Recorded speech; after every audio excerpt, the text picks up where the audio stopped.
जी, तो NA 75 Daska ज़मनी election की समाअत के बाद एक सुप्रीम कोर्ट के मुअज़्ज़ज़ जज के खिलाफ ट्विटर पर मुहिम चला दी गई है और सोशल मीडिया पर चलने वाली मुहिम में बेंच में शामिल जज के खिलाफ नाजेबा जुबान का इस्तेमाल किया जा रहा है। और एक चीज़ अलार्मिंग है और वो इंटरेस्टिंग भी है ये कि जिन ट्विटर अकाउंट से मुहिम चलाई जा रही है बेशतर को मरियम नवाज फॉलो करती हैं और ऐसा माजी में भी देखा गया।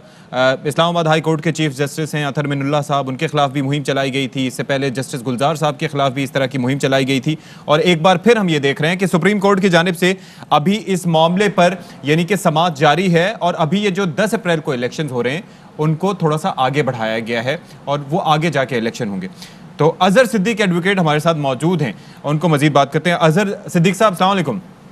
वालेकुम अस्सलाम जी। सर, खबर ये है कि आज आपके इल्म में होगा कि जो 10 अप्रैल को इलेक्शन होने जा रहे थे उनको सुप्रीम कोर्ट ने फिलहाल मुलतवी कर दिया है। यानी कि जाहिर है कि केस सुप्रीम कोर्ट में चल रहा है, तो अभी ये देखना होगा कि कब कितने हलकों में कितने पोलिंग स्टेशन पर पोलिंग होनी है। तो उसके बाद जो है वो सुप्रीम कोर्ट के एक मुअज़्ज़ज़ जज साहब के खिलाफ ट्विटर पर मुहिम शुरू हो गई है। और इसमें एक और चीज़ अलार्मिंग है कि जिन ट्विटर अकाउंट से ये मुहिम चलाई जा रही है उनमें से बेशतर को मरियम नवाज फॉलो करती हैं। क्या कमेंट करेंगे, क्या वजह है इसकी? देखिए, बुनियादी तौर पर Maryam Nawaz social media networking अब से नहीं है, ये गैर कानूनी इकदाम अगर देखा जाए PTA की खामोशी समझ से बालातार है, FIA की खामोशी समझ से बालातार है।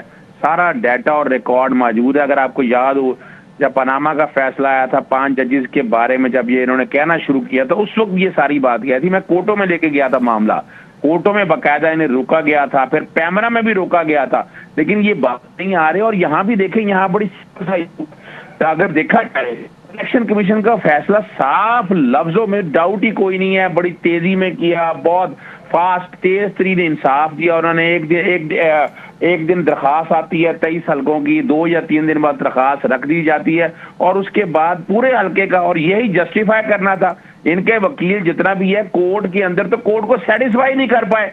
यानी 26 हलकों से आगे कह के 76 बार बात लेके गए, फिर 1/2 की बात की, वापस आना पड़ा। नहीं जी, 1/3 हिस्सा है असूली तौर पर देखा जाए। यानी अच्छा चलिए, वो तो अब इलेक्शन कमीशन ने क्या किया वो अपनी जगह, लेकिन ये जरा ये बताइएगा कि सुप्रीम कोर्ट के एक मुअज़्ज़ज़ जज हैं और जरा पैटर्न फॉलो करें।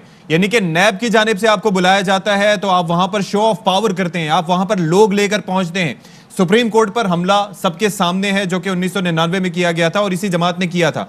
अब ये दोबारा से सोशल मीडिया का इस्तेमाल करते हुए ये मुहिम इस तरह से चलाना, इस पर क्या कार्रवाई हो सकती है? देखिए, prevention of electronic crime act के तहत बाकायदा मुकदमा है और 10 साल तक सजा हो सकती है। फिर तौहीनी अदालत की कार्रवाई भी इनके खिलाफ है और इस काम को टेकअप करना है आपके PTA ने, आपकी FIA ने। और यहाँ और आपने पिछले दिनों देखा है बड़ा वाज़ेह तौर पर, आपको याद होगा कि एक जर्नलिस्ट हैं जो अपने आपको सहाफ़ी भी कहलाते हैं, उन्होंने सुप्रीम कोर्ट के बेंच के फादर जजेस के खिलाफ क्या अल्फाज इस्तेमाल किए थे और बाकायदा उनको तौहीनी अदालत की कार्रवाई भी शुरू हुई थी, लेकिन वो मामला एक तरफ डाल दिया गया था।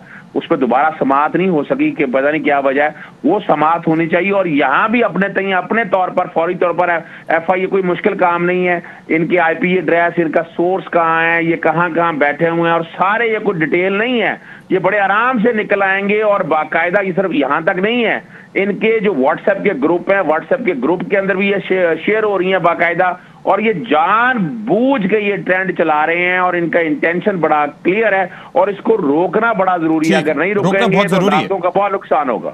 ठीक है, बहुत शुक्रिया अजहर सिद्दीक साहब, हमारे साथ मौजूद हैं। शहबाज गिल साहब वजीर आजम के मुआविन खुसूसी हमारे साथ मौजूद हैं। अस्सलाम वालेकुम डॉक्टर साहब। जी वालेकुम अस्सलाम जी। डॉक्टर साहब, खबर ये है कि NA 75 में 10 अप्रैल को इलेक्शन होने जा रहे थे तो सुप्रीम कोर्ट में ये मामला जेर समाअत था और सुप्रीम कोर्ट ने वहां पर पोस्टपोन किया। ये तो आपके इल्म में होगी खबर।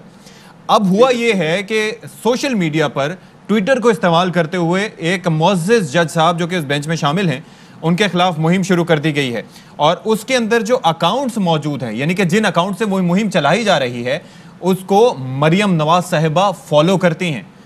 तो ये आप बज़ाहिर ये लगता है कि उनकी सोशल मीडिया टीम इसको रन कर रही है इस मुहिम को। क्या कमेंट करेंगे इनिशियली आप इस पे? जी बिस्मिल्लाहिर्रहमानिर्रहीम। देखिए, पहले तो ये बहुत ही अफसोसनाक बात है, बहुत ही तकलीफ की बात है ये जब अदालतों को और मोअज़्ज़िज़ जज साहबान को पर्सनल लेवल पे अटैक किया जाता है। जस्टिस साहब जो हैं जिनके बारे में किया जा रहा है, मैं नाम नहीं ले रहा उनका, इसलिए कि हम सब उनका एहतराम करते हैं और तमाम जजेस का करते हैं। वो एक बेहतरीन जज हैं, अपनी जिम्मेदारियां पूरी कर रहे हैं, मुल्क की आला तरीन अदलिया के जज हैं। आपको किसी को भी उनके अगर किसी भी फैसले से एतराज है तो उसको आप तहजीब के अंदर, लॉ के अंदर रहते हुए आप उस फैसले को क्रिटिसाइज कर सकते हैं, लेकिन इस तरह से जाती गाली गलोच करना, जाती तौहीन करना, जाती ट्रेंड्स बनाना, और ये बड़ी बदकिस्मती की बात है कि ये मरियम सफदर जो हैं इनको शायद इस बात का अदराक नहीं है कि जो ये हो रही हैं ये इनके सामने आना है, इनको काटना पड़ना है। इन्होंने जिस तरह की तशद्दुद की, अदम बर्दाश्त की ये सियासत को कर रही हैं। आपको मैं ये बता दूं कि ये जो आप बता रहे हैं कि ये जो ट्रेंड चला रहे हैं लोग, वो बहुत ही क्लोजली लिंक्ड है मरियम सफदर के साथ, तो इसमें कोई अचंभे की बात नहीं है। उस दिन जो मेरे पे हमला करने के लिए कचहरी में लोगों को भेजा गया था, उनमें भी जो 2 लोग वो मरियम सफदर के बहुत ही क्लोज तरीन हैं, उनके साथ खड़े होकर वो अपनी आप समझते हैं कि ये पैटर्न के जरिए निशाना बनाया जा रहा है? यानी कि नैब अगर आपको बुला रहा है तो आप लश्कर कशी की कोशिश करते हैं, आपकी बेल मंजूर हो गई है लेकिन फिर भी आप शो ऑफ पावर करेंगे। और पिछली दफा जब आपको बुलाया था तो वहां पर क्या हुआ? सुप्रीम कोर्ट पर हमले की तारीख मौजूद है, इससे पहले भी किया गया। और अब ये जज साहिबान ने, जो कि अपने फैसलों के जरिए बोलते हैं, उन्होंने एक फैसला दिया, वो फैसला अगर आपके हक में आए तो मिठाइयां तकसीम, वाह वाह, इंसाफ का बोलबाला, और अगर फैसले में किसी तरह से दूसरे फरीक को फायदा पहुंचे तो वैसे में आप इस तरह के हथकंडे इस्तेमाल करते हैं? देखिए, 2 बातें, एक तो आपको समझनी पड़ेगी कि इनका पैटर्न है एक पुराना। अभी कल ही हाई कोर्ट में इनको फौरन रिलीफ मिला, एक चीज में अच्छी बात है, अदालत ने सोचा कि रिलीफ इनको मिलना चाहिए, दे दिया। उसके साथ ही उसी दिन में आप देखिए टस्का के इलेक्शन का एक अगले दिन का फैसला है, वो इनको मुकम्मल नापसंद है और उसके ऊपर ट्रेंड चला रहे हैं। ये इनका पुराना वतीरा है कि अगर कोई भी फैसला इनके हक में हो तो वो जजेस भी अच्छे, वो अदालत भी अच्छी, कोई फैसला इनके खिलाफ हो तो वो अदालत बुरी। ये तरीका नहीं चलेगा, ये पैटर्न नहीं चलेगा। आपको अदालतों का हर सूरत एहतराम करना पड़ेगा। अगर आप नहीं करेंगे तो मुल्क का आइन और कानून आपसे ये एहतराम करवाएगा, हुकूमत आपसे ये एहतराम कराएगी।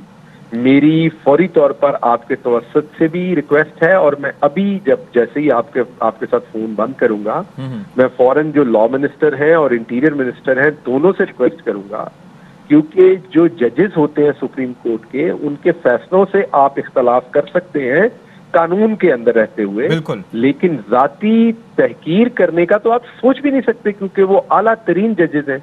तो मैं रिक्वेस्ट करूंगा वजारत दाखिला से भी और इनसे भी कि इन लोगों के ऊपर फौरी तौर पर एक्शन हो। इन लोगों को आजादी इजहार राय होना चाहिए, लेकिन किसी के ऊपर इस तरह की गाली गलोच करने का कोई, जातियात पर क्यों उतर रहे हैं? Exactly. गाली गलोच करने का किसी को इख्तियार ना है, ना दिया जा सकता है, ना किसी भी सोसाइटी में। तो जो हम सबको एक आजादी इजहार की मिली हुई, उसको मिसयूज ना करें खुदारा। मरियम सफदर ये तशद्दुद की और नफरत की और बदतमीजी की सियासत को जो वो प्रमोट कर रही हैं, क्योंकि वो चाहती हैं कि इदारों के दरमियान क्लैश और किसी तरह से उन्हें एनआरओ मिले, ये चीज उन्हें सूट करती है। लेकिन इंशाल्लाह पूरी कौम अपने जजेस की इज्जत करती है, पूरी कौम को पता है कि जजेस की इज्जत कैसे करनी। हम डिफर भी करते हैं फैसलों से, आने वाले वक्त में भी कौम में कोई भी डिफर कर सकता है, वो एतराज कर सकता है किसी जजमेंट के ऊपर कानून के दायरे के अंदर रहते हुए। लेकिन ऐसी घटिया हरकतें करना जो है, ये ना इंसानियत है, ना हमारी सकाफत है, ना हमारा मजहब इजाजत देता है। बहुत शुक्रिया आपका डॉक्टर शहबाज की।